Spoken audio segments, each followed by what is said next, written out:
لا تنام وأنت ناوي أنك تضيع الفجر، لأن الشيطان يريد أن لا تصلي. ليش؟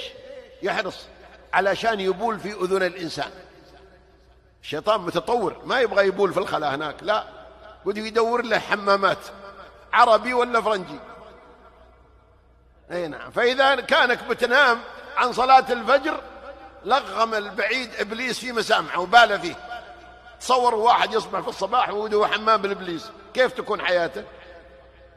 لا، عليك من أول الليل تعرف أنك مأمور بصلاة الفجر، وأنك في ذمة الله إذا صليت ركعتين، فتنوي وأنت تنام أن تقوم للفجر، وتضبط الساعة، وتنام على الذكر، وتنام مبكر.